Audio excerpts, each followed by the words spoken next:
Hello friends, I am Vandana Khatri. Welcome to my channel. तो हम कर रहे थे scientific management principles of F W. Taylor. आज इस वीडियो में हम दो प्रिंसिपल्स कवर अप करेंगे। एक करेंगे कॉपरेशन नॉट इंडिविजुअलिज्म और दूसरा हम करेंगे development of workers to their greatest efficiency and prosperity.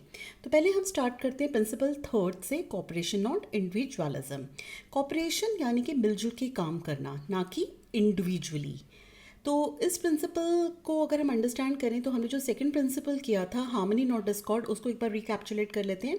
उसमें हमने ये सीखा था कि भी अकॉर्डिंग टू टेलर जो मैनेजमेंट और वर्कर्स दो ग्रुप्स हैं, उनमें जो भी कॉन्फ्लिक्ट अराइज होता है उसको अवॉइड करने के लिए they should work in harmony, they should work peacefully and there should not be any conflict among both of them. तो ये जो प्रिंसिपल है कॉपरेशन नॉट इंडिविजुअलिज्म, ये एक्सटेंशन है हार्मनी नॉट डिस्कॉर्ड प्रिंसिपल की। तो according to this principle Taylor का कहना है कि ऑर्गेनाइजेशन में कंप्लीट कॉपरेशन होना चाहिए मैनेजमेंट और वर्कर्स के बीच में, इंस्टेड ऑफ इंडिविजुअलिज्म। यानी कि competition should be replaced by cooperation. दोनों एक दूसरे के साथ कॉपरेट करें, ना कि compete। दोनों को रियलाइज करना चाहिए कि they both need each other. तो इसके लिए क्या ज़रूरी है कि मैनेजमेंट जब भी कोई प्लान्स बनाती है या कोई भी इंपॉर्टेंट डिसीजन लेती है तो वो वर्कर्स को या एम्प्लॉयज़ को भी उसमें पार्टिसिपेट कराए, उनकी भी सजेशंस को वेलकम करे। It should not close its ears to the constructive suggestions of the employees. और अगर कोई सजेशन एम्प्लॉय देता है और उससे हमारा कोई सब्सटेंशियल रिडक्शन हो जाता है कॉस्ट पे, तो that employee should be rewarded for that suggestion. तो थर्ड पॉइंट है इसमें, welcome suggestion of employees and reward employees for their suggestion. यानी कि अगर किसी के सजेशन से हमें हमारी ऑर्गेनाइजेशन में कुछ फ़ायदा हुआ है तो हम उसको रिवॉर्ड दें। तो इससे क्या होगा कि वर्कर को लगेगा कि भी he is also a part of the organisation और इससे उसका कॉन्फिडेंस लेवल भी रेज अप होगा। Fourth is there should be open communication and then there will be no need for the trade unions. जब सारी कम्युनिकेशन ओपनली होगी तो यहाँ पे ट्रेड यूनियंस की ज़रूरत ही नहीं है, because whatever problems workers are facing they are conveying those problems to the management. तो यहाँ पे ट्रेड यूनियंस का कोई नीड ही अराइज नहीं होगा। At the same time workers भी अननेसेसरीली स्ट्राइक्स पे ना जाएं और अनरीजनेबल डिमांड्स ना करें मैनेजमेंट से। तो what ever communication they will be having open communication.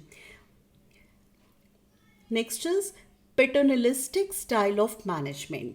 तो इसको हम बोलते हैं पैटर्नलिस्टिक स्टाइल ऑफ मैनेजमेंट, यानी कि जहाँ पर employer takes care of needs of the employee के जब आप ज़रूरतों का ध्यान रखते हैं तब हम उस स्टाइल को बोलते हैं मैनेजमेंट की पैटर्नलिस्टिक स्टाइल ऑफ मैनेजमेंट। तो इसमें क्या होगा कि मैनेजमेंट जो है वर्कर्स का भी ध्यान रख रही है, तो at that time we can say there prevails paternalistic style of management.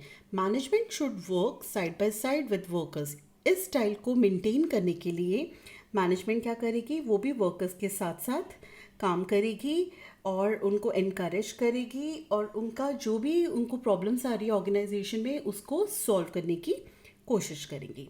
तो this is a principle of cooperation not individualism. Now the last principle of scientific management is development of workers to their greatest efficiency and prosperity.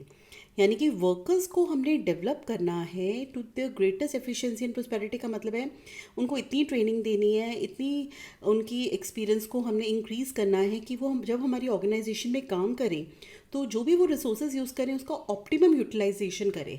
इससे क्या होगा, they will be minimising the cost and when cost is minimised we will be getting efficiency, और इससे हमारी organisation की भी prosperity होगी और वर्कर्स की भी प्रोस्पेरिटी होगी। तो let us understand the last principle also. According to this industrial efficiency जो है डिपेंड करती है एफिशिएंसी ऑफ द वर्कर्स। यानी कि हमारी इंडस्ट्री में जो हम आउटपुट प्रोड्यूस करते हैं, जो कॉस्ट मिनिमाइज करते हैं, वो किस पे डिपेंड करता है, वर्कर्स की एफिशिएंसी पे। और वर्कर्स की जो एफिशिएंसी है वो डिपेंड करती है उनकी प्रॉपर ट्रेनिंग और सिलेक्शन में, कि उनकी ट्रेनिंग कैसी है, उनको हमने किस तरह से सिलेक्ट करा है। तो it will depend upon that. तो टेलर का कहना था कि हर पर्सन जो भी हमारी ऑर्गेनाइजेशन में हम अपॉइंट करते हैं, he should be selected scientifically. यानी कि हम उसको साइंटिफिक वे से सिलेक्ट करें और उसके बाद जो भी हम उसको वर्क असाइन करते हैं, work assign to those workers should suit his capabilities. यानी कि हम वर्कर्स को साइंटिफिकली सिलेक्ट करें, फिर जो उनको वर्क हम असाइन कर रहे हैं वो सूट करना चाहिए according to his physical, mental, intellectual capabilities. और इससे क्या होगा, एफिशिएंसी इंक्रीज करेंगे वो।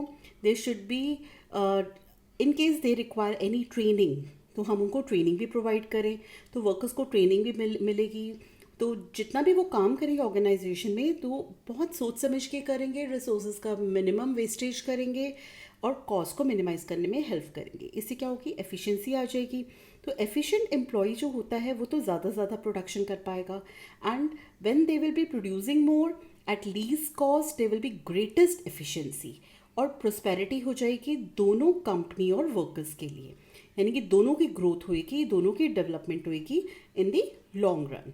तो इसीलिए ज़रूरी है किसी भी ऑर्गेनाइजेशन में जब हम वर्कर्स को अपॉइंट करते हैं उनको साइंटिफिक बेसिस पे सिलेक्शन करें और उनकी कैपेबिलिटीज़ के अकॉर्डिंगली हम उनको काम असाइन करें, जिससे जो काम वो कर सकते हैं अच्छे से, when they will be doing that work efficiently, तो हमारी इंडस्ट्री की भी एफिशिएंसी उससे बढ़ती है, and in the long run it will have prosperity of both the company and the workers.